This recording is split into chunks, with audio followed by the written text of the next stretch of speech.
Hello students, welcome to math master tutoring. मैं संजय कुमार आज IPU Indraprastha university का इंड टर्म एग्जामिनेशन जो 25 मई 2026 को हेल्ड हुआ था, यानी एग्जामिनेशन हुआ था 25 मई 2026, यानी ये इंड टर्म एग्जामिनेशन का क्वेश्चन पेपर मैं सॉल्व कर रहा हूँ। 4th सेमेस्टर बीटेक मई जून 2026। पेपर कोड है आपका BS 202। सब्जेक्ट है probability, statistics and linear programming. ये मैक्सिमम 60 मार्क्स का क्वेश्चन आता है। टाइम है इसका 3 आवर्स। ओके स्टूडेंट्स, इसमें लिखा हुआ है attempt all questions as directed, internal choice is indicated. Question number 1 में आपका ए से लेकर के H तक क्वेश्चन है। ए से लेकर के H तक क्वेश्चन है, मैंने 1 2 3 4 5 6 7 8 क्वेश्चन है। 8 क्वेश्चन में आपको 4 क्वेश्चन करना है। Attempt any 4 of the following questions, यानी 4 × 5 20 मार्क्स का क्वेश्चन है। अब इसमें से कुछ क्वेश्चन जो एग्जैक्ट मेरा प्रीवियस वीडियो जो मैं सेमेस्टर 4th सेमेस्टर के लिए मैं बनाया हूँ उससे एग्जैक्ट क्वेश्चन आया है, और कुछ क्वेश्चन सिमिलर है। तो मैं एक एक करके सॉल्व करता हूं। पहला है क्वेश्चन आपका, if 1 out of every 10 bulbs are defective, find the mean and standard deviation for the distribution. Mean और स्टैंडर्ड डेविएशन फाइंड आउट करने के लिए बोलता है। ये क्वेश्चन एग्जैक्ट है।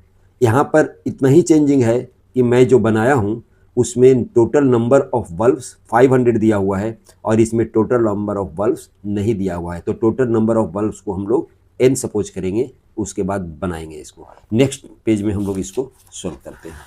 तो यहाँ पर हम लोग देखिए, इसमें मैं लिख दिया हूँ एग्जैक्ट क्वेश्चन नंबर 2 है, यूनिट 1 पार्ट 9 सेमेस्टर 4 PSLP। ये बाइनोमियल थ्योरम का क्वेश्चन है। यहाँ पर हम लोग लेंगे, let us consider total number of bulb be n। Late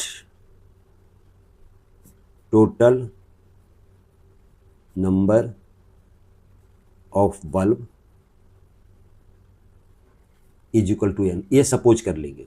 okay students, suppose कर लेंगे if 1 of every 10 bulb, if 1 of every 10 bulbs are defective, यानी 10 में से एक बल्ब डिफेक्टिव है। डिफेक्टिव लिखे हैं 1 every of 10 bulbs are defective. तो डिफेक्टिव का जो प्रोबेबिलिटी होगा 1/10 होगा, क्योंकि 10 में से एक बल्ब आपका डिफेक्टिव है। Therefore P is equal to होगा द प्रोबेबिलिटी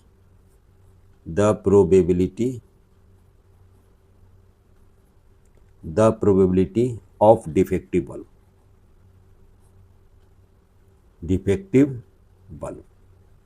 डिफेक्टिव बल्ब का प्रोबेबिलिटी, और डिफेक्टिव बल्ब का प्रोबेबिलिटी कितना होगा? 10 में से 1 है, इसलिए 1/10। और Q को हम लोग सपोज करेंगे the probability of good bulb. ये गुड बल्ब की प्रोबेबिलिटी है, इज इक्वल टू कितना? 1 - 1/10, दैट मीन्स 9/10। ये गुड बल्ब की प्रोबेबिलिटी है आपका। ओके स्टूडेंट्स, अब बाइनोमियल डिस्ट्रीब्यूशन से जानते हैं हम लोग। इन binomial distribution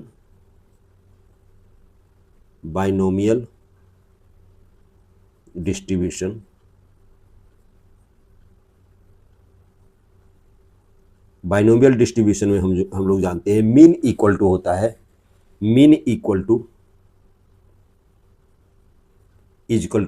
NP। Mean equal to क्या होता है? NP। और यहाँ पर n तो n ही है आपका दिया हुआ, और P दिया हुआ है 1/10। तो मीन कितना हो जाएगा आपका? 0.1n। ओके स्टूडेंट्स, और वेरिएंस का फॉर्मूला जो होता है NPQ। यहाँ पर n तो n ही रहेगा, टोटल नंबर ऑफ बल्ब्स है, और P हो जाएगा 1/10 और Q हो जाएगा आपका 9/10। ओके स्टूडेंट्स, इसका मतलब 9n/100। इसको हम लोग लिख सकते हैं 0.09 n, ये हम लोग लिख सकते हैं। और स्टैंडर्ड डेविएशन होगा आपका, standard deviation, standard deviation equal to root under variance यानी NPQ। तो इसका जब हम लोग स्क्वायर रूट करेंगे तो हो जाएगा 3/10 अंडर रूट n, यानी that means 0/0.3 root n, that is your standard deviation. यही हम लोगों को फाइंड आउट करने के लिए दिया था। अब देखिए क्वेश्चन नंबर 2। अब यहाँ पर क्वेश्चन नंबर 2 नहीं यानी 1 का B, इसमें लिखा हुआ है find the binomial distribution for which mean is equal to 2 into variance and mean plus variance is equal to 3, find probability x less than N equal to 3। हम लोग इस नेक्स्ट पेज में इसको देखते हैं। देखिए इन बाइनोमियल डिस्ट्रीब्यूशन,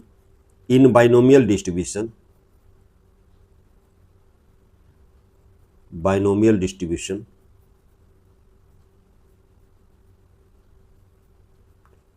डिस्ट्रीब्यूशन में हम लोग क्या जानते हैं, मीन इज इक्वल टू होता है NP और वेरिएंस इक्वल टू होता है NPQ। अकॉर्डिंग टू क्वेश्चन हम लोग को क्वेश्चन में दिया हुआ है आपका mean is equal to 2 into variance. तो हम लोग क्या करेंगे, मीन का वैल्यू हम लोग NP देंगे और वेरिएंस का वैल्यू NPQ देंगे। तो इससे हम लोग को क्या फ़ायदा होगा, NP देखिए एक कॉमन ले लेंगे हम लोग और 1 माइनस 2Q हो जाएगा equal to 0। Since NP is not equal to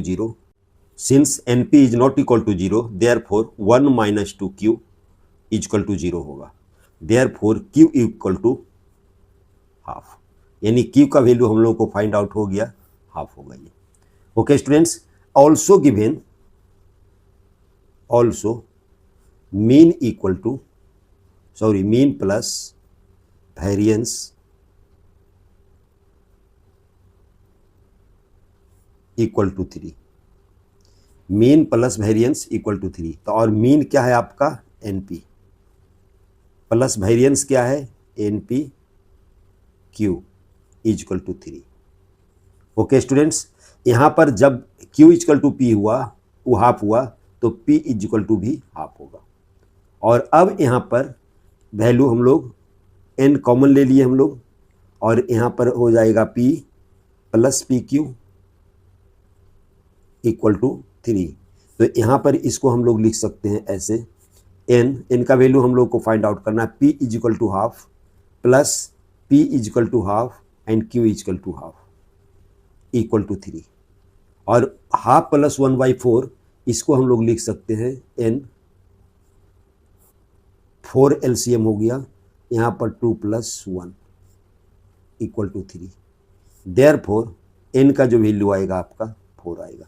n का वैल्यू क्या आ गया आपका 4 आ गया।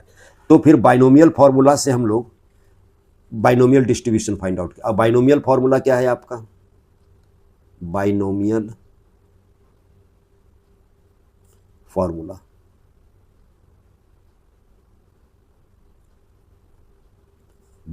फार्मूला से हम लोग क्या जानते हैं, Px is equal to R is equal to NCR P to the power R Q to the power N minus R। P x less than N equal to 3 है। तब हम लोग इसका बाइनोमियल डिस्ट्रीब्यूशन इस तरीके से करेंगे, देखिए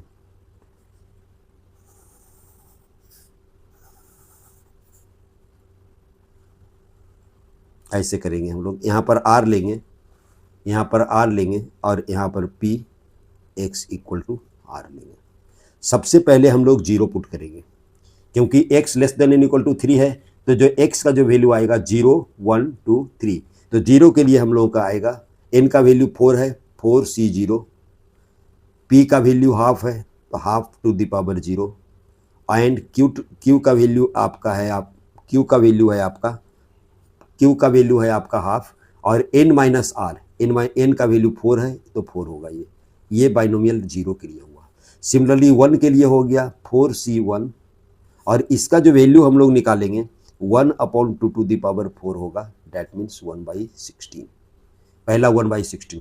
दूसरा हुआ 4c1 half to the power 4, ये सब में होगा हाफ टू द पावर 4, और 4c1 का जो वैल्यू होता है आपका 4c1 का वैल्यू होता है 4/16 हो गया ये, और 2 अगर जो रखते हैं तो 4c2 कहलाएगा, और 1/2 टू द पावर 4 कहलाएगा। तो 4c2 का जो वैल्यू होता है आपका 6, 4/2c2 का वैल्यू होता है 6 कितना हो जाएगा 16, ये 2 का हुआ। और 3 के लिए जब निकालेंगे तो हो जाएगा 4c3, और ये 1/16 ही होगा, और 4c3 का जो वैल्यू होता है 4, तो 4/16। अगर टोटल प्रोबेबिलिटी की जो बात करेंगे हम लोग, therefore px less than N equal to 3 की बात करेंगे तो इसका मतलब p0 plus p1 plus p2 plus p3, यानी सबको हम लोग ऐड कर देंगे। जब सबको ऐड करेंगे तो 1/16 प्लस 4/16 प्लस 6/16 प्लस 4/16, और इसको ऐड करेंगे 4 प्लस 6 10, 10 प्लस 4 14 प्लस 1 15, यानी 15/16, that is your required probability. Okay students, इसी तरह से इसका प्रोबेबिलिटी होगा। अब हम लोग क्वेश्चन देखते हैं। देखिए सी, क्वेश्चन नंबर सी है आपका, find the moment generating function for the distribution fx is equal to 1/2 to the power x। जो बाई एक्स का जो वैल्यू दिया हुआ 1/2 to the power x, x is equal to 1 2 3 to infinity. तो moment generating function का जो question है मेरा प्रीवियस वीडियो में बनाया हुआ है, हम देखते हैं इसको कैसे सॉल्व होगा। देखिए, moment generating function mgf denoted by mgf mxt sigma e to the power, sigma नहीं लिख सकते हैं आप, इसको एक्सपेक्टेशन लिख सकते हैं, equal to expectation of e to the power x, e to the power tx लिख सकते हैं, एक्सपेक्टेशन ऑफ tx ये नहीं लिखते हम लोग। ये क्वेश्चन, इस तरीके का क्वेश्चन हम लोगों का मोमेंट जनरेटिंग फंक्शन जहां पर मैं बनाया हूं वहां पर इसका क्वेश्चन कुछ बनाया हुआ है। एग्जैक्ट क्वेश्चन तो नहीं आया है लेकिन सिमिलर क्वेश्चन आया हुआ है। अब यहां पर देखिए, मोमेंट जनरेटिंग फंक्शन की जो बात करेंगे तो moment generating function of x, moment generating function of fx equal to 1/2 to the power x का फाइंड आउट करना है, और x का जो वैल्यू दिया हुआ है आपका 1 2 3 इन्फिनिटी तक दिया हुआ है। तो आपका जो होता है मोमेंट जनरेटिंग फंक्शन ये होता है आपका expectation of e to the power tx, ये होता है। इसका मतलब एक्सपेक्टेशन की जो बात करेंगे तो सिग्मा लिखेंगे, सिग्मा इज इक्वल टू लिखेंगे x is equal to 1 to infinity, x is equal to 1 to infinity e to the power tx into fx, और fx का जो वैल्यू आपका दिया हुआ है, जो fx का जो वैल्यू दिया हुआ है x is equal to 1 to infinity e to the power tx, और fx का वैल्यू दिया है 1/2 टू द पावर x। तो इसको हम लोग लिख सकते हैं ऐसे, sigma x is equal to 1 to infinity, और इसको हम लोग लिख सकते हैं e to the power tx into 1/2 to the power x, और x को हम लोग पावर में e to the power t/2 लिख सकते हैं। इसका मतलब इसको जब एक्सपेंड करेंगे x is equal to 1 put करेंगे तो e to the power t/2 plus e to the power t/2 का whole square plus e to the power t/2 का होल क्यूब, यानी ये आपका ज्योमेट्रिक प्रोग्रेशन है। टू कहाँ तक जाएगा, टू इन्फिनिटी तक जाएगा। तो ये ज्योमेट्रिक प्रोग्रेशन हुआ। और geometric progression which is infinite, which is infinite geometric series, GEO geometric series, ये इन्फिनाइट ज्योमेट्रिक सीरीज है। तो इन्फिनाइट ज्योमेट्रिक सीरीज का अगर आप यहाँ पर first term a is equal to हुआ, first term is equal to होगा e⁻t डिवाइडेड बाई 2, और कॉमन रेशियो इसका होगा, कॉमन रेशियो होगा इसका second term e⁻t divided by 2 का whole square divided by e⁻t upon 2, यानी कॉमन रेशियो भी हो जाएगा e⁻t डिवाइडेड बाई 2। और हम लोग जानते हैं we know s infinity is equal to होता है ज्योमेट्रिक सीरीज के 1 a अपॉन 1 - r। ये फॉर्मूला आप 12th में 11th में पढ़े होंगे आप। ओके स्टूडेंट्स, तो यहाँ पर आपका होगा, यहाँ पर mgf होगा, mgf जो होगा a अपॉन 1 - r। तो a है आपका e⁻t डिवाइडेड बाई 2, e⁻t यहाँ पर लिखते हैं e⁻t divided by 2 upon 1 - e⁻t divided by 2, ये आपका हुआ। और इस तरीके से इसको हम लोग एलसीएम अगर जो लेंगे तो आएगा e⁻t डिवाइडेड बाई 2 - e⁻t। तो देयरफॉर mgf क्या हो गया, mgf हुआ आपका e⁻t divided by 2 - e⁻t, that is required mgf, यानी mgf मोमेंट जनरेटिंग फंक्शन। इसी तरह से फाइंड आउट किया जाता है। इसको इंटीग्रल के फॉर्म में भी हम लोग इसको फाइंड आउट कर सकते थे, लेकिन ये आसान था आपका समेशन के फॉर्म में, इसीलिए मैं समेशन के फॉर्म में किया हूँ। ओके स्टूडेंट्स, इस तरीके से कर सकते हैं। अब देखिए नेक्स्ट क्वेश्चन आपका है, नेक्स्ट क्वेश्चन आपका है क्वेश्चन नंबर सी। फाइंड सी तो हो गया, what is the central limit theorem and why it's useful. ये क्वेश्चन एग्जैक्ट क्वेश्चन है मेरा आया हुआ। Explain the general procedure for the hypothesis testing, ये डी और ये है थ्योरेटिकल क्वेश्चन है, और थ्योरेटिकल क्वेश्चन ये मेरा बनाया हुआ है। ये थ्योरेटिकल क्वेश्चन मेरा प्रीवियस वीडियो में हम लोग का बनाया हुआ है। हम लोग इसको देख लेते हैं, लिख दिए हैं, इसको देख लेते हैं।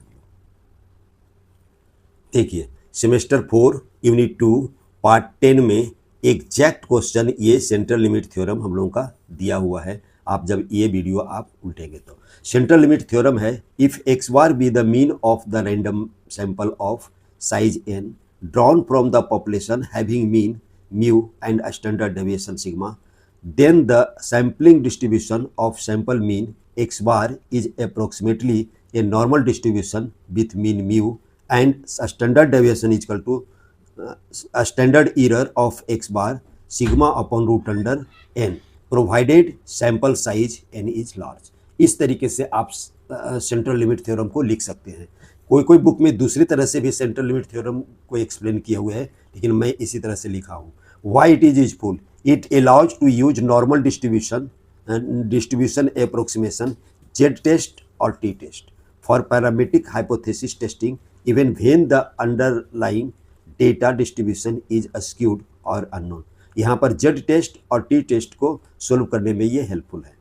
It justify why sample average can confidently be used to estimate the true population parameters में भी इसका यूज है। ये दो यूज आप लिख सकते हैं, इसका होता है। अब यहाँ पर जहाँ 1 का ई की जो बात है, आपका हाइपोथेसिस टेस्टिंग का जो प्रोसीड्योर है वो आपको मैं लिखा हुआ। ये भी एग्जैक्ट इन एस्टिमेशन का जो टॉपिक्स मैं कराया हूँ आपका प्रीवियस वीडियो में, वो सेमेस्टर 4 का यूनिट 2 पार्ट 11 में जो मैं कराया हूँ वही आपका जनरल प्रोसीड्योर आपका लिखना है। तो जनरल प्रोसीड्योर में क्या करते हैं, पहले स्टेटमेंट ऑफ हाइपोथेसिस को हम लोग नल हाइपोथेसिस और अल्टरनेटिव हाइपोथेसिस को पहले हम लोग सेट करते हैं। मैंने set null hypothesis and alternative hypothesis. Null hypothesis क्या है, इसको डिनोट H नोट से करते हैं। ये definite statement about the population parameter, ये डिफिनिट स्टेटमेंट को कहा जाता है नल हाइपोथेसिस। इसमें कोई डिफरेंसेज नहीं रहता है, यानी हाइपोथेसिस ऑफ नो डिफरेंसेज, यानी mean is equal to mu not होता है, यानी mu equal to mu not इसमें होता है, इसमें कोई डिफरेंसेज नहीं होता है। अल्टरनेटिव आपका जो नल हाइपोथेसिस है उसका रिवर्स होगा, यानी any hypothesis which is complementary to the null hypothesis, null hypothesis का कंप्लीमेंट्री होता है, is called a alternative hypothesis. और इसको H1 से डिनोट करते हैं, कहीं कहीं कोई बुक में HA से भी डिनोट किया हुआ है, HA से भी डिनोट किया हुआ है अल्टरनेटिव हाइपोथेसिस को। तो सबसे पहले हम लोग हाइपोथेसिस को टेस्ट सेट करते हैं, उसके बाद हम लोग specification of level of significance रखते हैं। तो अगर कुछ नहीं दिया हुआ है एग्जामिनेशन में तो 5% लेवल ऑफ सिग्निफिकेंस को हम लोग कंसीडर करते हैं। तो इसमें 5% लेवल भी होता है, 1% लेवल भी होता है और 10% लेवल भी होता है। तो अगर कुछ भी नहीं दिया हुआ है एग्जामिनेशन हॉल में तो या तो 1% लेते हैं या तो 5% लेते हैं। LOS का मतलब level of significance denoted by alpha, इसको अल्फा से डिनोट करते हैं। LOS is the confidence with which we reject or accept the null hypothesis. It is generally specified before a test procedure which may be either 5% और 1%, अगर given ना हो तो। उसके बाद हम लोग identification of the test statistic, उसके बाद टेस्ट स्टैटिस्टिक लिखते हैं। टेस्ट स्टैटिस्टिक में Z टेस्ट हो सकता है, आपका T टेस्ट हो सकता है, F टेस्ट हो सकता है, इसमें से कोई हम लोग कंसिडर करेंगे, जैसा क्वेश्चन रहेगा उसी तरह से करेंगे हम लोग। उसके बाद आता है क्रिटिकल रीजन, जो क्रिटिकल रीजन जो टेबलेटेड वैल्यू है उसको हम लोग कहते हैं क्रिटिकल रीजन। 1% का अलग होता है, 5% का अलग होता है और 10%। देखिए क्रिटिकल रीजन आपका, इसको क्रिटिकल वैल्यू Z अल्फा, यानी Z अल्फा से डिनोट करते हैं। 1% लेवल है, अगर 2 टेल टेस्ट है तो मॉडुलस ऑफ Z अल्फा 2.58 होता है।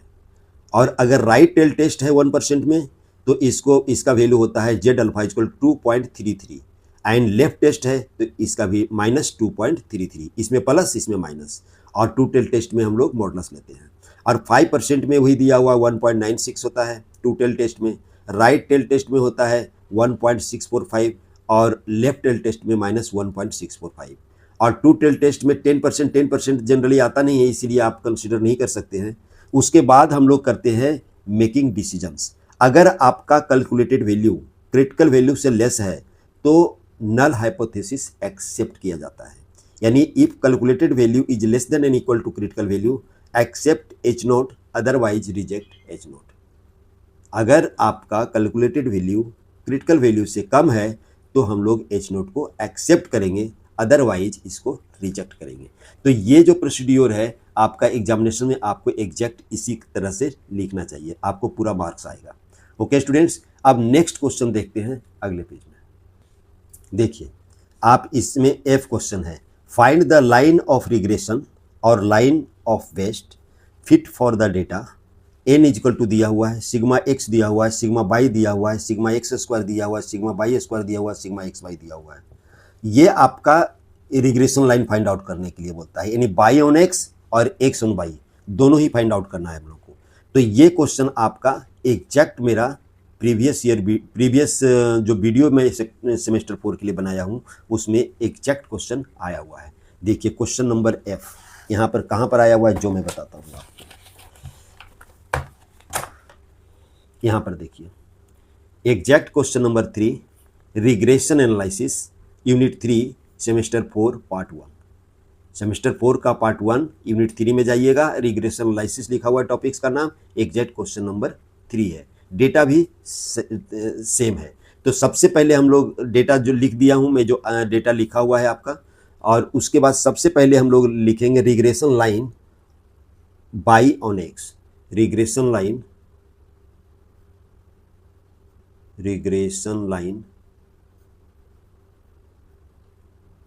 बाई ऑन एक्स, ये पहले निकालेंगे। इसके लिए ये होता है आपका y is equal to a plus b x, और a और b का जो वैल्यू निकलेगा आपका sigma y is equal to na plus b sigma x, इससे निकलेगा।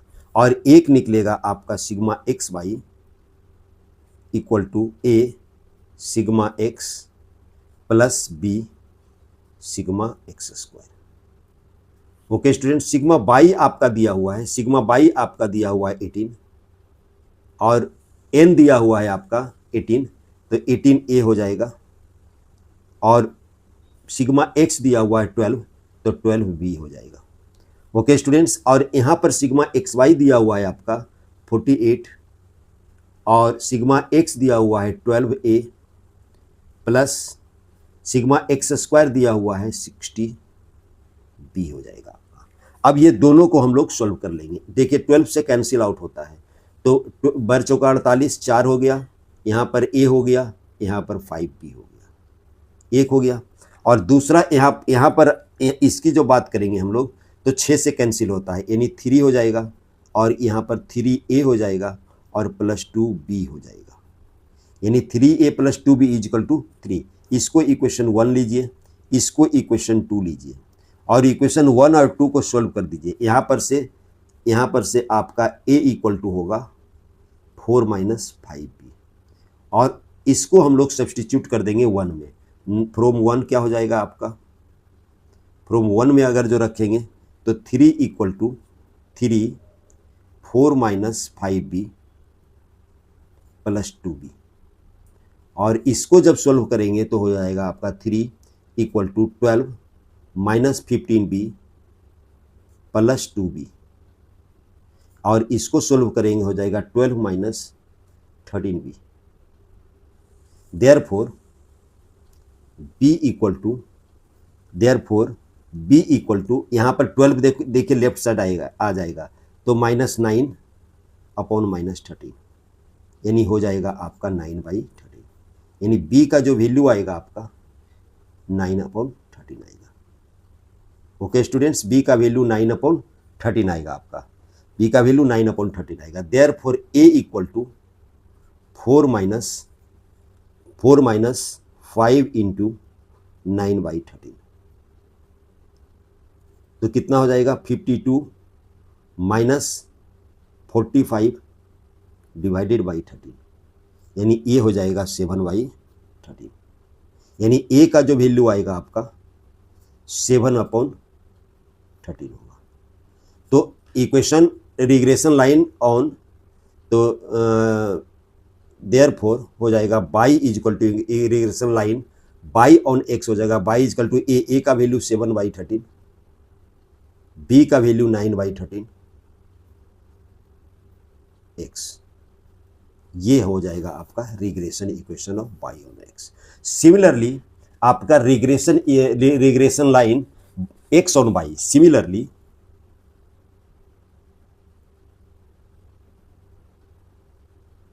रिग्रेशन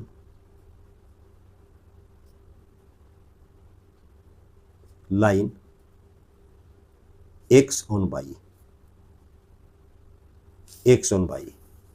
तो क्या हो जाएगा x is equal to a plus b y, x is equal to a plus b y. इसको हम लोग सॉल्व करके आपको लिख देते हैं। Okay students,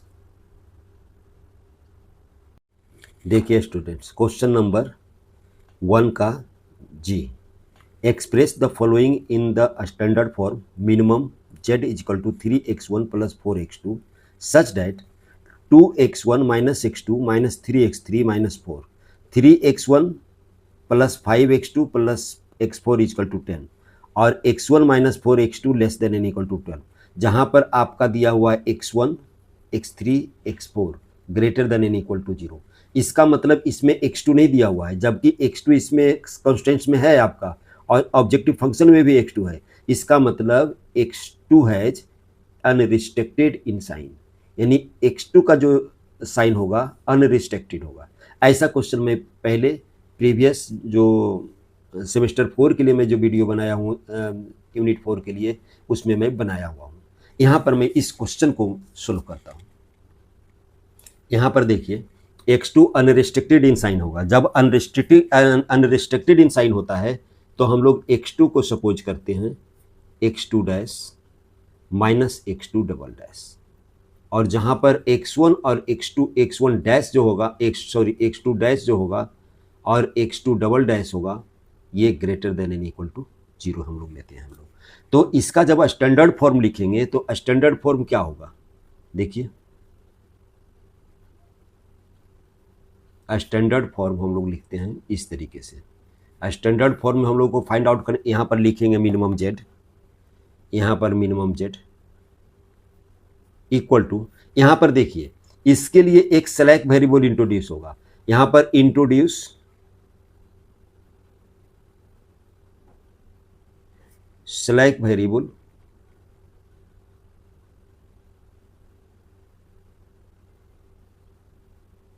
S1 greater than N equal to 0। एक स्लैक वेरिएबल हम लोग इसके लिए हम लोग का यूज होगा एक स्लैक वेरिएबल, बाकी ये दोनों के लिए चूंकि इक्वलिटी में है इसीलिए इसका हम लोग स्लैक वेरिएबल यूज नहीं करेंगे। तो minimum z is equal to 3x1 लिखा हुआ है तो 3x1 लिखते हैं, प्लस यहाँ पर 4x2 लिखा हुआ तो x2 के जगह पर आप लिखेंगे x2 dash minus 4x2 double dash. Okay students, और प्लस हम लोग लिखेंगे इसमें इसमें जो आने वाला है आपका 0x3 है तो प्लस 0 इंटू x3 लिखेंगे, x4 भी आएगा इसमें तो लिखेंगे 0 इंटू x4 लिखेंगे, और एक स्लैक वेरिएबल आएगा तो 0 इंटू S1 लिखेंगे, इस तरीके से लिखेंगे। और subject to the constraints, subject to the constraints, subject to the constants में पहला लिखेंगे हम लोग 2x1 माइनस x2, x2 के जगह पर x2 dash minus x2 double dash, यानी प्लस हो जाएगा x2 डबल डैश हो जाएगा। ओके स्टूडेंट्स, और minus 3x3 plus 0 into x4 आएगा, plus 0 into S1 equal to कितना दिया हुआ है -4, 1 हो गया। दूसरा कॉन्स्टेंट्स 3x1, देखिए ये 3x1 है प्लस 5x2 है तो 5x2 double dash single dash minus 5x2 double dash. Okay students, plus 0 into x3 नहीं है इसमें इसीलिए 0 into x3 plus x4 plus 0 into S1 equal to क्या लिखा हुआ है 10। और तीसरा हम लोग इक्वेशन है स्लैक वेरिएबल इसमें यूज करेंगे तो यहाँ पर x1 minus 4x2 dash plus 4x2 double dash, x3 नहीं है तो 0 इंटू x3 लिखेंगे, x4 नहीं है तो 0 इंटू x4 लिखेंगे, और इसमें स्लैक वेरिएबल S1 है इसलिए प्लस S1 लिखेंगे, और इक्वल टू क्या देंगे हम लोग इसका 12 देंगे। Okay students, where x1 x2 dash x2 double dash x3 x4 S1 greater than N equal to 0, यही आपका स्टैंडर्ड फॉर्म हुआ। स्टैंडर्ड फॉर्म हम लोग यही करेंगे, हम लोग इसका सोल्यूशन नहीं करेंगे बल्कि ओनली स्टैंडर्ड फॉर्म करेंगे। अब नेक्स्ट क्वेश्चन 1 का H में आपका दिया हुआ है कि max z 2x plus y subject to the constants x plus y less than N equal to 5 और x less than N equal to 3, x y greater than N equal to 0, इसका graphical solution find out करने के लिए बोल रहा है। इसका graphical solution, और ग्राफिकल सोल्यूशन मेरा जब वीडियो सेमेस्टर 4 का देखेंगे, सेमेस्टर 4 का यूनिट 4 देखेंगे तो उसमें सबसे पहला क्वेश्चन में ग्राफिकल सोल्यूशन ही लिया हूँ और सिमिलर होगा। तो हम लोग सबसे पहले इसमें क्या करेंगे, x plus y equal to 5 और x इक्वल टू 3 का हम लोग ग्राफ प्लॉट करेंगे। तो हम लोगों का ग्राफ प्लॉट किस तरीके से होगा, x प्लस 5, अगर x plus y equal to 5 लेते हैं तो इसका जो ग्राफ होगा x अपॉन 5 इसको कर लीजिए, इंटरसेप्ट फॉर्म में कर लीजिए, y अपॉन 5 कर लीजिए, इक्वल टू 1 कर लीजिए, और यहाँ पर x इक्वल टू 3 का ग्राफ होगा। तो ग्राफ जब प्लॉट करेंगे तो इस तरीके से प्लॉट होगा। यहाँ पर देखिए, यहाँ पर x plus y equal to 5 का ग्राफ ये होगा, ये होगा, यहाँ पर 5 होगा, 5 0 होगा, और यहाँ पर 0 5 होगा। ओके स्टूडेंट्स, इसके लिए 5 इंटरसेप्ट है और 5 इंटरसेप्ट है, एक्स और वाई दोनों का इंटरसेप्ट है। एक्स इक्वल टू 3 का graph parallel to y axis, यहाँ पर ओरिजिन दे दिए हैं, यहाँ पर एक्स दे दिए हैं, एक्स इक्वल टू 3 का ग्राफ हो गया, और ये हुआ आपका x plus y equal to 5 का ग्राफ। तो अब हम लोग इसका इनइक्वलिटी की जो बात करते हैं तो x plus y less than and equal to 5 है, तो x equal to 0 y equal to 0 इसमें पुट करते हैं तो सेटिस्फाई करता है। इसका मतलब इसका शेडिंग इधर होगा, और x less than and equal to 3 है तो x 0 अगर जो लेते हैं तो 0 less than and equal to 3 ये ट्रू होता है, इसीलिए इसका शेडिंग इधर होगा। ओके स्टूडेंट्स, जहां कॉमन शेडिंग की जो बात करेंगे तो कॉमन शेडिंग ये होगा, और यहाँ पर हम लोग एक पॉइंट ए दे देते हैं, यहाँ पर एक पॉइंट बी दे देते हैं, यहाँ पर एक पॉइंट सी दे देते हैं। तो आपका ए का जो कोऑर्डिनेट होगा यहाँ पर 3 0। अब यहाँ पर देखिए ये बाउंडेड रीजन हुआ, यही आपका सॉल्यूशन रीजन हुआ, यही आपका सॉल्यूशन रीजन हुआ, जो बाउंडेड हुआ सॉल्यूशन रीजन हुआ। सभी का कोऑर्डिनेट फाइंड आउट कर लेंगे। यहाँ पर 3 0, बी का जो कोऑर्डिनेट हो जाएगा आपका देखिए 3 है, एक्स एक्सिस एक्स 3 है, ऑर्डिनेट एब्सिसा 3 है, और ऑर्डिनेट आपका जब इससे सोल्व करेंगे एक्स इक्वल टू 3 इसमें रखेंगे तो 2 आ जाएगा, यानी बी का कोऑर्डिनेट 2 आएगा। अब हम लोग कॉर्नर पॉइंट रूल से हम लोग इसको फाइंड आउट करेंगे। तो कॉर्नर पॉइंट कौन कौन होगा, पहले ओ जिसका कोऑर्डिनेट 0 0, फिर ए होगा जिसका कोऑर्डिनेट 3 0, उसके बाद बी होगा जिसका कोऑर्डिनेट 3 2, उसके बाद आपका आएगा सी जिसका कोऑर्डिनेट 0 5 होगा, और सभी पर z का वैल्यू निकालेंगे। z equal to 2x plus y, तो 0 0 रखेंगे तो z इक्वल टू आ जाएगा 0। अगर 3 यहाँ पर z इक्वल टू आ जाएगा, ए पॉइंट पर आ जाएगा आपका x का वैल्यू हम लोग 3 रखेंगे तो 6 आ जाएगा, और यहाँ पर z का जो वैल्यू आएगा 3 और 2 रखेंगे, 3 2 जा 6 प्लस 2 8 आएगा, और यहाँ पर z का जो वैल्यू आएगा 5 आएगा। तो हम लोग को मैक्सिमम z आपका ये हो रहा है मैक्स z। तो हम लोग को क्या therefore max z is equal to 8 at x is equal to 3, देखिए x is equal to 3 and y is equal to 2, यही आपका रिक्वायर्ड सॉल्यूशन होगा जो मैक्स z फाइंड आउट करने के लिए बोलता है। तो इसी तरह से हम लोग ग्राफिकल सॉल्यूशन करते हैं। ओके स्टूडेंट्स, नेक्स्ट क्वेश्चन हम लोग अगले पेज में लेते हैं। देखिए अब क्वेश्चन नंबर 1 का जो 8 क्वेश्चन दिया हुआ था जिसमें से 4 क्वेश्चन करना था वो फिनिश हो गया। अब हम लोगों का क्वेश्चन नंबर 2 का ए, क्वेश्चन नंबर 2 का ए और 2 का बी दिया हुआ है तो वो करेंगे। क्वेश्चन नंबर 2 का जो ए है एग्जैक्ट क्वेश्चन नंबर 4 है, सेमेस्टर 4 का यूनिट 1 का पार्ट 3 IPU बीटेक जो हम लोग वीडियो बनाए हुए हैं उसका एग्जैक्ट क्वेश्चन आया हुआ है। इसमें लिखा है in a toy factory machine A B C manufactures respectively 25, यानी जो टॉय फैक्ट्री है उसमें मशीन ए 25% मैन्युफैक्चर करता है टॉय, और 35% बी करता है और 40% सी करता है। और यहाँ पर लिखता है of their outputs 5, 4, 2% are respectively defective, लेकिन जो मशीन ए के द्वारा जो मैन्युफैक्चर किया गया है वो 5% डिफेक्टिव है, 4% डिफेक्टिव बी के द्वारा है और 2% डिफेक्टिव सी के द्वारा दिया हुआ है। ये toy is drawn at random from the total production, what is the probability that the toy in is drawn is defective, also the probability that it was manufactured by the machine A. ये आपका veg theorem का question है। इसमें P दिया हुआ probability of A to manufacture a toy, यानी मशीन A का जो प्रोबेबिलिटी है P A equal probability of machine A लिख सकते हैं, machine A to manufacture a toy 25/100। Similarly P B दिया हुआ है 35/100 और पीसी दिया हुआ है 40/100। ई को हम लोग सपोज कर लेते हैं the toy drawn is defective, तो पीई ऑब्लिक ए यानी डिफेक्टिव टॉय का प्रोबेबिलिटी जो ए के द्वारा मैन्युफैक्चर किया गया है, यानी probability of a defective toy if manufactured by a machine a equal to 5/100, ये गिवन है आपका। सिमिलरली पीई ऑब्लिक बी 4/100 और P oblique c equal to 2/100, और हम लोगों को फाइंड आउट करना है पी ए ऑब्लिक ई यानी probability that it was manufactured by the machine ए।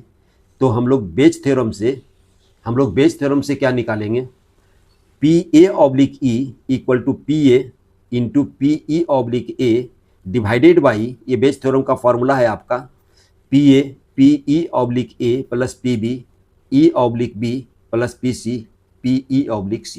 इस तरीके से हम लोग सबका वैल्यू लिख देते हैं, यानी 25/100 5/100 और divided by 25/100 5/100 plus 35/100 4/100 plus 40/100 into 2/100।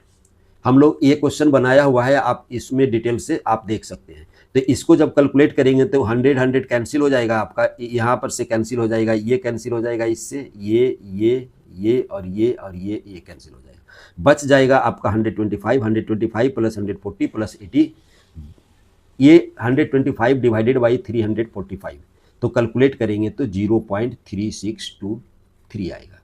Okay students, next question हम लोग अगले पेज में करेंगे। देखिए स्टूडेंट्स, क्वेश्चन नंबर 2 का बी में पूछा है, the net weight in the pounds of a packaged chemical is uniform for 49.75 less than x less than 50.25 pounds. Determine the mean find out करना है, variance of the weight of package, और फिर find out करना है determine the cumulative distribution of the weight of packages, and उसके बाद find out करना है determine T x less than 50.1।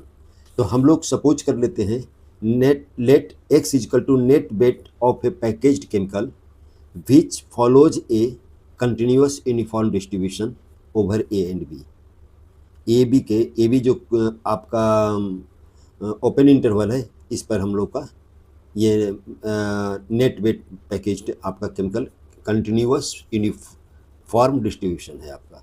तो ए यहाँ पर दिया हुआ है 49.75, बी दिया हुआ है 50.25, therefore PDF is equal to 1/b minus a, एक फार्मूला होता है, उससे आपका फाइंड आउट होगा, यानी 50.25 minus 49.75 equal to 1/0.5 equal to 2। यहाँ पर ये इसके लिए हुआ, इस इंटरवल के लिए हुआ जो ओपन इंटरवल है आपका। 49 ए का वैल्यू हो गया आपका 49.75 और बी का वैल्यू हो गया आपका 50.25 हो गया। तब हम लोग को मीन इज इक्वल टू होता है एवरेज, यानी a plus b divided by 2। तो a plus b divided by 2 that means 49 plus 50.25 divided by 2, यानी 100 divided by 2 equal to 50 pounds. ये आपका हो गया मीन।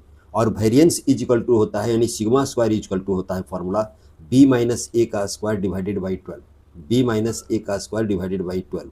तो b माइनस ए किए का स्क्वायर किए और डिवाइडेड बाई 12 किए तो आपका आएगा 0.0208 पाउंड स्क्वायर, ये आएगा आपका। और कम्युलेटिव डिस्ट्रीब्यूशन फार्मूला आपका होता है PFX is equal to PX less than N equal to X होता है for uniform distribution. FX is equal to 0 अगर है तो X लेस देन 49.75, अगर FX is equal to X minus a upon B minus a है तो होगा X minus 49.75 divided by 50.25 minus 49.75। किसके लिए? इस इंटरवल के लिए, यानी इंटरवल ओपन इंटरवल और AB के लिए। तो ये आपका हो जाएगा। अब हम लोगों को जो फाइंड आउट करना है, अगर और आपका x ग्रेटर देन 50.25 होगा तो FX इक्वल टू 1 होगा। हम लोग को फाइंड आउट करना है 50.1, x लेस देन 50.1, यानी using the CDF Px less than 50.1 equal to F 50.1 निकालेंगे, यानी यहाँ पर x के जगह पर 50.1 रखेंगे तो 50.1 माइनस 49.75 डिवाइडेड बाई 0.5, यानी 0.7 आएगा इसका। ओके स्टूडेंट्स, इस तरीके से ये क्वेश्चन पूछा था। ऐसा क्वेश्चन हम नहीं सोल्व किए हैं आपका प्रीवियस वीडियो में, लेकिन क्वेश्चन इसी तरह से बनेगा। नेक्स्ट क्वेश्चन देखते हैं अगले पेज में। देखिए क्वेश्चन नंबर 3 का ए है जो और में है, 2 का और में, या तो क्वेश्चन नंबर 2 कीजिए या तो क्वेश्चन नंबर 3 कीजिए। तो ये आपका पॉइसन डिस्ट्रीब्यूशन का क्वेश्चन नंबर 3 का ए दिया हुआ। पॉइसन डिस्ट्रीब्यूशन का क्वेश्चन 2 पूछा है आपका, तो इसमें पॉइसन डिस्ट्रीब्यूशन ही है। द नंबर ऑफ फ्लॉज का मतलब होता है कमी in bolts of cloths in textile manufacturing is assume to be Poisson distribution with a mean of 0.1। Mean आपका दिया हुआ है 0.1 फ्लॉज पर स्क्वायर मीटर दिया हुआ है आपका मीन। फ्लॉज का मतलब होता है कमी, माने कोई चीज़ में जो कमी होती है उसको हम लोग कहते हैं फ्लॉज। तो what is the probability that there are 2 flaws in 1 square metre of the cloth. तो सबसे पहले हम लोग ये देखिए सिमिलर क्वेश्चन है, क्वेश्चन नंबर 2 सेमेस्टर 4 का यूनिट 1 पार्ट 11 पॉइजन डिस्ट्रीब्यूशन का। पॉइजन डिस्ट्रीब्यूशन का आपका 2 क्वेश्चन इस साल पूछा गया है। यहाँ पर पॉइजन डिस्ट्रीब्यूशन का फॉर्मूला हम लोग जानते हैं, m is equal to mean कहलाता है और P x equal to r e to the power minus m to the power r divided by r factorial, जहाँ आर का वैल्यू आपका होगा 0, 1, 2 एट्सेट्रा हो सकता है। तो यहाँ पर इस तरीके से है। तो यहाँ पर गिवन क्या है आपका, इसमें आपका गिवन है मीन, यानी m is equal to 0.1 flaw पर स्क्वायर मीटर, ये गिवन है आपका। तो पहला हम लोगों को प्रोबेबिलिटी क्या फाइंड आउट करने के लिए बोल रहा है, what is the probability that there are 2 flaws in 1 square metre of cloth. तो यहाँ पर m इज इक्वल टू, यहाँ पर probability of 2 flaws, probability of 2 flaws in 1 metre square. That means that is क्या दिया हुआ है आपका, m इज इक्वल टू तो 0.1 तो दिया हुआ है ही, m इज इक्वल टू 0.1 दिया हुआ है, 0.1 दिया हुआ है और r इज इक्वल टू 2 दिया हुआ है। तो therefore probability p x is equal to 2 x is equal to e to the power minus 0.1, e to the m का वैल्यू m के जगह पर 0.1 दिए हम लोग, minus 0.1 into 0.1 to the power r का वैल्यू 2 है आपका, डिवाइडेड बाई 2 फैक्टोरियल ये। और इसका e to the power minus 0.1 का जो वैल्यू होता है आपका कैलकुलेटर से 0.9048 और इसका वैल्यू होगा आपका 0.1 का स्क्वायर ही लिखाएगा और डिवाइडेड बाई 2 फैक्टोरियल का 2 होगा। और जब इसको आप कैलकुलेट करेंगे तो 0.00452 होता है, अगर 5 डेसिमल प्लेसेज में जाएंगे तो 0.00452 होता है। ओके स्टूडेंट्स, ये है आपका। दूसरा क्या कह रहा है प्रोबेबिलिटी आपको फाइंड आउट करने के लिए, दूसरा आपका कह रहा है what is the probability that there is 1 flaw in 10 square metre of cloth. 10 square metre of cloth की बात कर रहा है। तो आपका m होगा आपका, m होगा, यहाँ पर लिख देते हैं प्रोबेबिलिटी, यहाँ पर लिख दिए probability of 1 flaw in 10 metre square. तो जो m का जो वैल्यू हो जाएगा 10 मल्टीप्लाइड बाय 0.1, यानी डैट मीन्स 1, मैंने m का वैल्यू 1 हुआ। r कितना दिया हुआ है आपका, r दिया हुआ है 1 flaws, r equal to 1। Therefore p x equal to 1 equal to होगा e to the power minus 1, m का वैल्यू कितना हो गया आपका 1, तो e to the power minus 1 and 1 to the power 1 divided by 1 factorial, यानी हो जाएगा e to the power minus 1 और e to the power minus 1 का जो वैल्यू होता है आपका 0.3679, ये होता है आपका। ओके स्टूडेंट्स, उसके बाद क्वेश्चन कह रहा है थर्ड में, what is the probability that there are at least 2 flaws in 10 square metres of the cloth. तो यहाँ पर लैम्डा इज इक्वल टू हो जाएगा 1 और उसके बाद P x greater than N equal to 2 होगा। यहाँ पर कहता है एट लीस्ट 2 फ्लॉज, तो हम नेक्स्ट पेज में करते हैं इसको। देखिए probability at least 2 flaws in 10 metre square, तो m का वैल्यू 10 इंटू 0.1 होगा इक्वल टू 1 और यहाँ पर P x greater than N equal to 2, इसका मतलब क्या हुआ 1 माइनस पी 0 निकाल लेंगे, greater than N equal to तो 0 और 1 तक जाएगा, प्लस पी 1 का निकाल लेंगे और ये दोनों को सम करके 1 में माइनस कर देंगे। तो क्या हो जाएगा आपका 1 माइनस पी 0 का मतलब e to the power minus 1, 0 to the power 1 to the power 0, 1 to the power 0 divided by 0 factorial. r का वैल्यू क्या दिया हुआ है आपका 0 दिया हुआ है और यहाँ पर दूसरा के लिए हम लोग e⁻⁻1 लिखेंगे और 1⁻1 और 1 फैक्टोरियल ये, और जब इसको आप कैलकुलेट करोगे तो 1 माइनस e⁻⁻1 तो बाहर आ गया और यहाँ पर वैल्यू हो गया 1, इसका भी वैल्यू हो गया 1, क्योंकि 0 फैक्टोरियल 1 होता है और 1⁻0 भी 1 होता है और 1/1 1 भी होता है। तो यहाँ पर लिखेंगे 1 माइनस 2 इंटू e⁻⁻1, और जब इसको आप कैलकुलेट करोगे कैलकुलेटर से 0.2642 होगा, 0.2642 होगा। That is your answer. Okay students, इस तरीके से क्वेश्चन नंबर 3 का ए पूछा गया था। और 3 का बी क्या पूछता है नेक्स्ट पेज में देखिए। 3 का बी आपका नॉर्मल डिस्ट्रीब्यूशन से क्वेश्चन पूछा है। 3 का बी आपका नॉर्मल डिस्ट्रीब्यूशन से पूछा है। In the normal distribution 31% of the item are under 45 and 8% are over 64। Determine the mean and variance of the distribution. और ये गिवन है आपका, ये आपका गिवन है।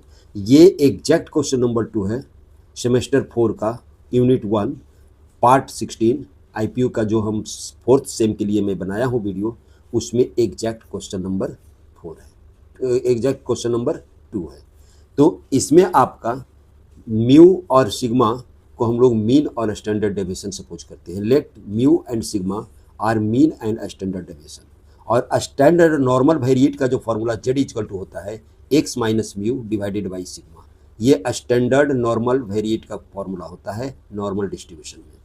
तो इसमें कह रहा है आपका in a normal distribution 31% of the item under 45, 31% item under 45, under 45 का मतलब ये 45 सपोज किए हैं, ये 64 सपोज किए हैं। तो 8% आर ओवर 64%, यानी 0.08 ओवर हो गया 64 और ये अंडर 45 हो गया, यानी 0.31। तो area to left of ordinates x equal to 45 होगा 0.31। ये देखिए 0.31 एरिया, क्योंकि परसेंटेज की जब बात करते हैं तो 31/100 की बात करते हैं। तो यहाँ पर एरिया 0.31 हो गया। Area to the right of the ordinate of x, मैंने ये राइट ये वाला ऑर्डिनेट हो गया 0.08 हो गया। तो दोनों का एरिया हम लोग लिख दिए हैं। अब कहते हैं if x is equal to 64, तो हम लोग का नॉर्मल वेरिएट क्या निकलेगा, z इक्वल टू क्या निकलेगा 64 minus mu divided by sigma equal to Z2 suppose कर लेते हैं। इसको Z2 सपोज कर लेते हैं। ये 64 है, 60 नहीं 64 है, गलती से लिखा गया 64 है। If x equal to 64 z equal to 64 minus mu divided by sigma. इसको Z2 हम लोग कर लिए, सपोज कर लिए, ए से बाई लिख देते हैं। और x इक्वल टू अगर 45 लेते हैं तो z क्या हो जाएगा आपका 45 minus mu divided by sigma equal to Z1 suppose कर लेते हैं। ये भी हम लोग से कर लेते हैं। अब आपका गिवन क्या है, आपका गिवन है p x less than 45 equal to 0.31। ये आपका गिवन है, ये आपका गिवन है कि p x less than 45 equal to 0.3 दिया हुआ है। इसका मतलब p z less than Z1 equal to 0.31, ये लिखेंगे हम लोग। इसका मतलब और क्या लिख सकते हैं, इसको 0.5। देखिए यहाँ से यहाँ तक जो मिडिल है म्यू इक्वल टू 0 है, यहाँ लेफ्ट साइड भी 0.5 होता है और राइट साइड भी 0.5 होता है, यानी इधर भी 0.5 होता है, इधर भी 0.5 होता है। तो अगर 0.31 को हम लोग माइनस कर देंगे इस तरीके से 0.5 minus p Z1 less than Z less than 0 कर देंगे हम लोग, तो ये 0.31 के इक्वल होगा। ओके स्टूडेंट्स, ये हुआ। तो इसको हम लोग क्या लिख सकते हैं, इसका जब आप कैलकुलेशन करोगे तो देयरफॉर क्या लिखेंगे हम लोग, ये देखिए 0.31 लेफ्ट साइड अगर जो ले आते हैं, 0.31 लेफ्ट साइड अगर जो ले आते हैं तो p Z1 less than Z less than 0 equal to क्या हो जाएगा 0.05 माइनस 0.31, यानी इसका मतलब हो जाएगा 0.9। 0.19 हो जाएगा। Therefore Z1 is equal to minus, देखिए इस टेबल में क्या आपका दिया हुआ है, p z greater than 0.5 equal to 0.31। इसके आधार पर हम लोग इसके आधार पर लिख सकते हैं Z1 is equal to minus minus 0.5 लिख सकते हैं, यानी और Z1 का वैल्यू क्या है आपका 45 minus mu divided by sigma equal to minus 0.50। ये आपका जो माइनस 0.5 आया, ये आपका इसके आधार पर आया, यहाँ पर जो टेबल दिया हुआ है, इसके आधार पर आया। P z greater than 0.5 equal to 0.31। तो हम लोग फिगर से, इस फिगर के आधार पर हम लोग इसका जो वैल्यू लिखेंगे माइनस 0.5 लिखेंगे। निगेटिव साइड है आपका, यहाँ पर 31 आपका निगेटिव साइड है, इसीलिए माइनस 0.5 आएगा आपका। ओके स्टूडेंट्स, और जब इसको आप कैलकुलेट करेंगे तो therefore 45 minus mu is equal to minus 0.50 sigma होगा। ये होगा आपका, ये इक्वेशन 1 सपोज कर लेते हैं। Okay students,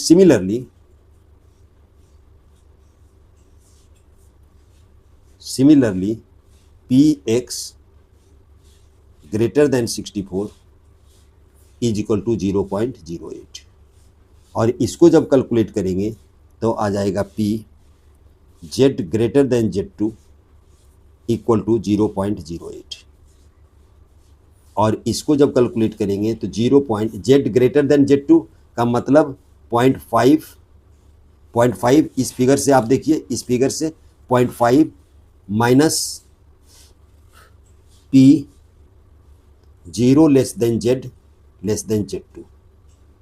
equal to 0.08। आप ये साइड का फिगर से देखिए, राइट साइड के फिगर से देखिए, तो आपका हो जाएगा therefore p 0 less than Z2 equal to हो जाएगा 0.5 माइनस 0.08, और इसका जो वैल्यू आएगा आपका 0.42।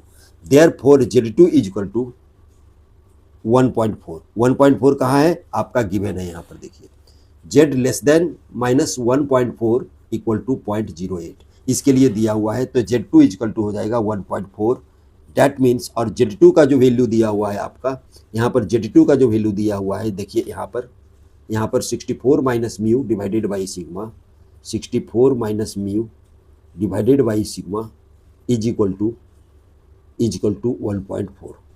तो इससे जो वैल्यू आएगा 64 minus mu equal to 1.4 sigma, ये इक्वेशन 2 हो गया आपका। और इक्वेशन 1 और 2 को अगर सोल्व करेंगे फ्रॉम इक्वेशन 1 एंड 2 को सोल्व करेंगे तब तो आएगा आपका 64, यहाँ पर ऐसे लिख देते हैं 64 minus mu equal to 1.4 sigma, और ये आ जाएगा 45 minus mu equal to minus 0.5 sigma, और इसको जब सब्ट्रैक्ट करोगे तो इसका जो वैल्यू आएगा 19 इक्वल टू यहाँ पर सब 64 माइनस 45 19 is equal to 1.4 plus 0.5 sigma. Therefore sigma is equal to आएगा 19 अपॉन 1.9, यानी that means 10। Okay student, sigma is equal to 10, therefore sigma कितना हो गया 10 हो गया, और जब सिग्मा 10 हो गया तो आपका म्यू इज इक्वल टू होगा 64 माइनस 1.4 इंटू 10, यानी 64 इज इक्वल टू कितना हो जाएगा 50। Therefore mu is equal to हो गया आपका 50, यानी सिग्मा और म्यू का वैल्यू हम लोग को फाइंड आउट हो गया। ओके स्टूडेंट्स, यही हम लोगों को फाइंड आउट करने के लिए दिया था वेरिएंस, और सिग्मा आपका 10 है, तो यहाँ पर वेरिएंस फाइंड आउट करने के दिया है, sigma is equal to 10, therefore variance कितना हो गया, variance is equal to sigma square, that means 100। Variance, ये सिग्मा स्टैंडर्ड डेविएशन हुआ और ये आपका वेरिएंस 100 हो गया। ओके स्टूडेंट्स, इसी तरह से क्वेश्चन आपका पूछा था। अब क्वेश्चन नंबर 4 का ए लेंगे नेक्स्ट पेज में। देखिए क्वेश्चन नंबर 4 का ए और 4 का बी हम लोगों का एग्जैक्ट क्वेश्चन है, आपका एकदम एग्जैक्ट क्वेश्चन है। इसमें थोड़ा सा डेटा का चेंजिंग है आपका 4 का बी में, और 4 का ए में कोई डेटा चेंजिंग नहीं है। देखिए 3 fair coins are tossed. Let x denote the number of heads on the first 2 coins and y denote the number of tails on the last 2 coins. ये प्रोबेबिलिटी ज्वाइंट प्रोबेबिलिटी डिस्ट्रीब्यूशन का question है। पहला निकालने के लिए बोल रहा है find the joint probability distribution of x and y। दूसरा बोल रहा है find the conditional distribution of y given x is equal to 1, और तीसरा बोल रहा है कोवेरिएंस ऑफ एक्स वाई। तो आपका फर्स्ट दो क्वेश्चन नंबर आपका 1 है, क्वेश्चन नंबर 1 में है, एग्जैक्ट क्वेश्चन है सेमेस्टर 4 यूनिट 2 में। और पार्ट 2 का जो क्वेश्चन 3 का जो क्वेश्चन है 1 का 3 कोवेरिएंस फाइंड आउट किए हैं, जो क्वेश्चन नंबर 4 में जाएगा आपका, जो पार्ट 1 में ज्वाइंट प्रोबेबिलिटी डिस्ट्रीब्यूशन में है आपका। ओके स्टूडेंट्स, तो ये क्वेश्चन नंबर 4 में चला जाएगा। तो इस तरीके से हम क्वेश्चन लिए हैं। ओके स्टूडेंट्स, हम नेक्स्ट पेज में इसका क्वेश्चन करते हैं। देखिए 3 कॉइन्स को अगर जो टॉस्ट करते हैं तो इसका जो सैंपल स्पेस बनेगा ये बनेगा HHT, माने ये HH बनेगा, HHT बनेगा, HTH बनेगा, HTT बनेगा, THH बनेगा, THT बनेगा और TTH और TTT बनेगा। लेकिन गिवन है आपका x is equal to number of heads on the first 2 coins और y is equal to number of tails on the last 2 coins. तो फर्स्ट 2 कॉइन्स में हेड की बात कर रहा है, तो फर्स्ट 2 कॉइन्स में जब हेड की बात कर रहा है तो x इजकल टू 2 होगा, क्योंकि पहला दो कॉइन्स में हेड है आपका। इसमें पहला 2 कॉइन्स में क्या है हेड, तो इसमें भी 2 होगा आपका। ओके स्टूडेंट्स, इसमें पहला 2 कॉइन्स में हेड कितना है आपका 1, देखिए 1 होगा। पहला 2 कॉइन्स में हेड कितना है 1, तो 1 होगा। पहला 2 कॉइन्स में कितना हेड है 1, पहला 2 कॉइन्स में हेड कितना है 1, पहला 2 कॉइन्स में हेड कितना है 0, पहला 2 कॉइन्स में हेड कितना है 0। इस तरीके से हम लोग लिखेंगे। और लास्ट 2 कॉइन्स में टेल कितना है आपका 0, लास्ट 2 कॉइन्स में टेल कितना है 1, इसमें भी 1 है, इसमें 2 है, इसमें 0 है आपका, इसमें 1 है, इसमें 1 है और इसमें आपका। अब इस तरीके से हम लोग डिस्ट्रीब्यूट करिए। अब आपका ज्वाइंट प्रोबेबिलिटी डिस्ट्रीब्यूशन जो फाइंड आउट होता है, joint probability distribution of x and y, तो यहाँ पर इधर एक्स लिए और इधर वाई लिए, 0 1 2, यहाँ पर 0 1 2 लिए और यहाँ पर भी 0 1 2 लिए। तो देखिए आपका 0 0 0 0 किस में है आपका, देखिए आपका 0 0 किस में है आपका, किसी में है जो x में भी 0 हो और y में भी 0 हो, ऐसा कोई नहीं है, इसलिए इसका प्रोबेबिलिटी कितना हो गया 0 हो गया।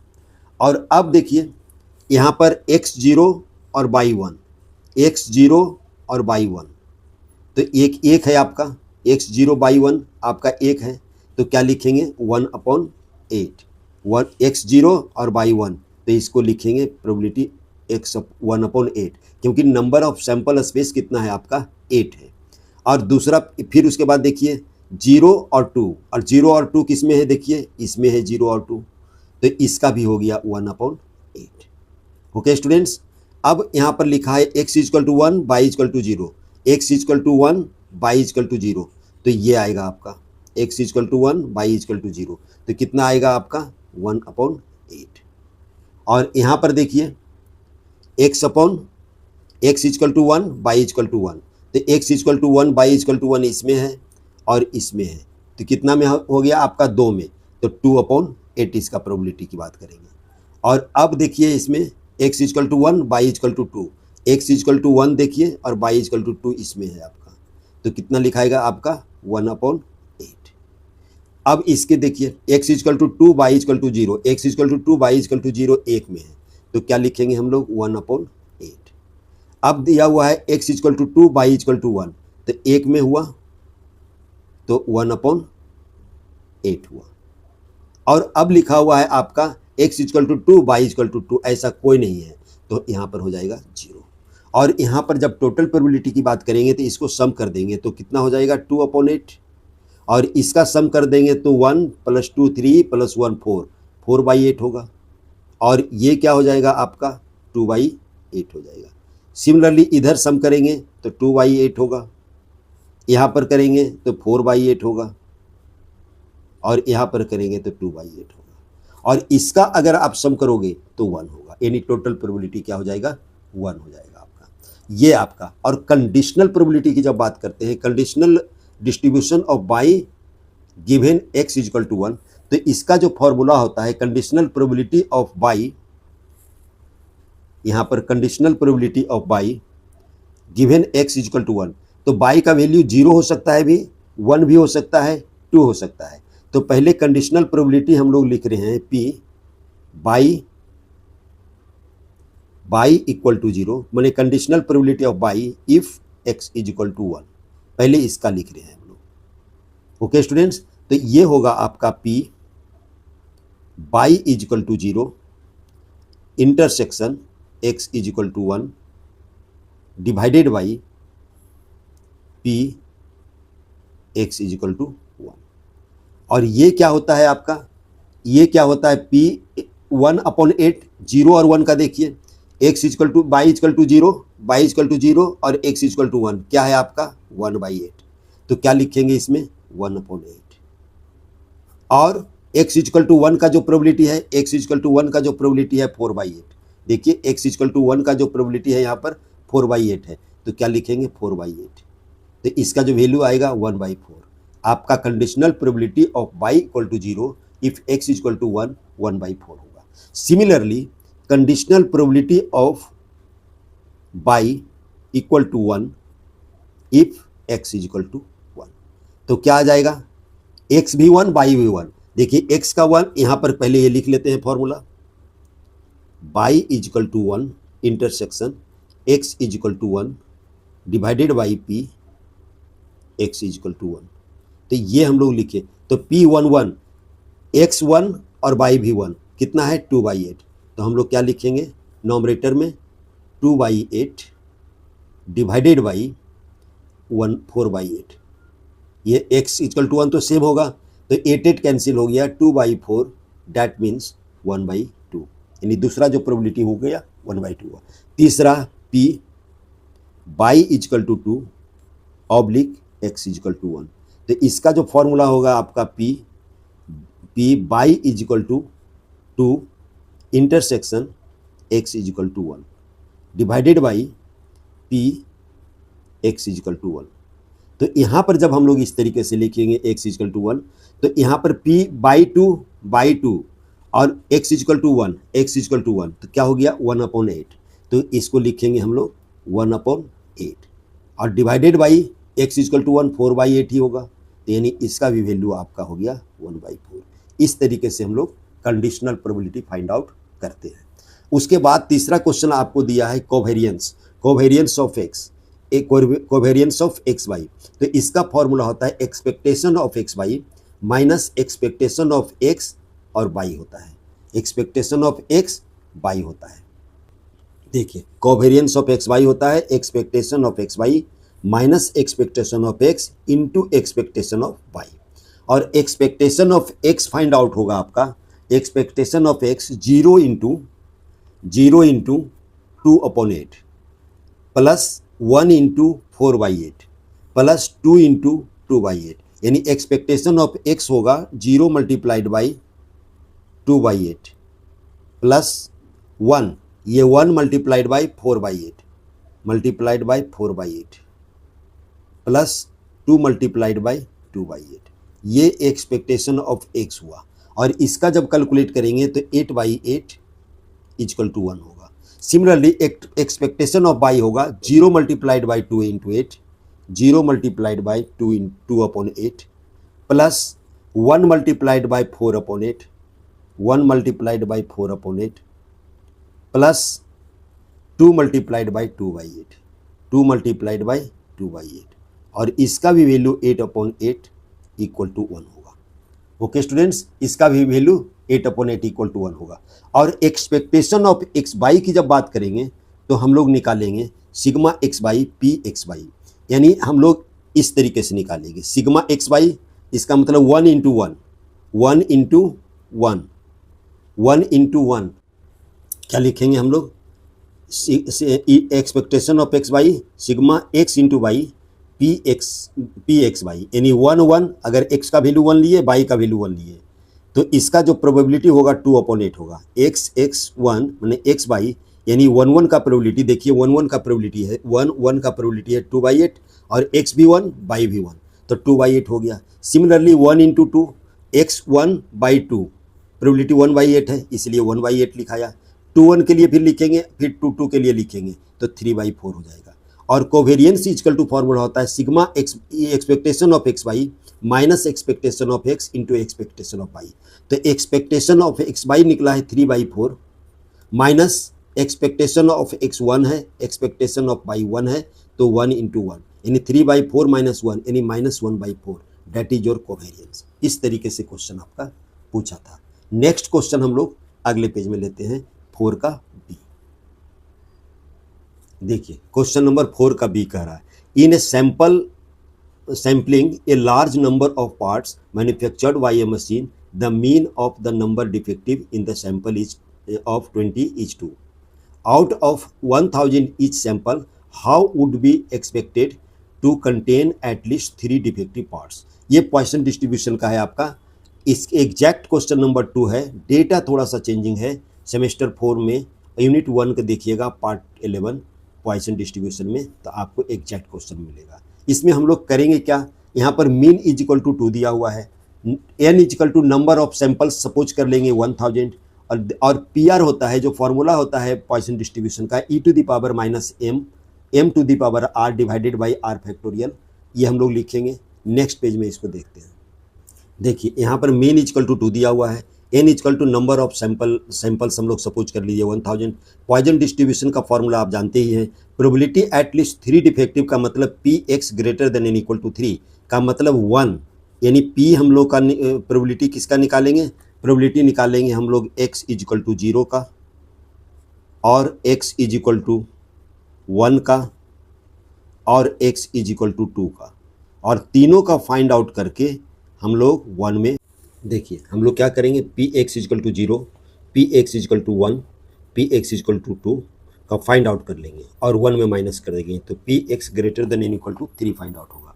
तो हम लोग कैसे लिखेंगे, बाय पॉइसन डिस्ट्रीब्यूशन से हम लोग लिखेंगे e to the power -2, e to the power -2 क्योंकि m का वैल्यू am का वैल्यू 2 है आपका, 2 to the power 0 upon 0 factorial plus e to the power -2, 2 to the power 1 और 1 factorial plus e to the power -2 2 square divided by 2 factorial.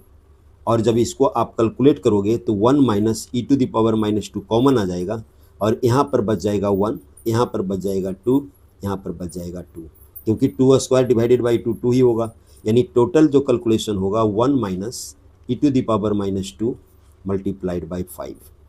तो इसका जब calculation करेंगे हम लोग तो आएगा इसका 0.3233। देयरफॉर एक्सपेक्टेड नंबर, अब एक्सपेक्टेड नंबर निकालें, एक्सपेक्टेड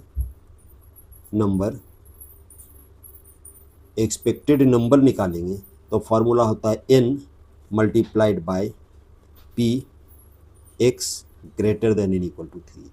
n का कैपिटल n का जो वैल्यू है आपका, ये कैपिटल n का वैल्यू है 1000 मल्टीप्लाइड बाय, और प्रोबेबिलिटी हम लोग फाइंड आउट किए हैं 3233, और जब इसको कैलकुलेट करेंगे तो 323.3 यानी अप्रोक्सीमेट आपका 323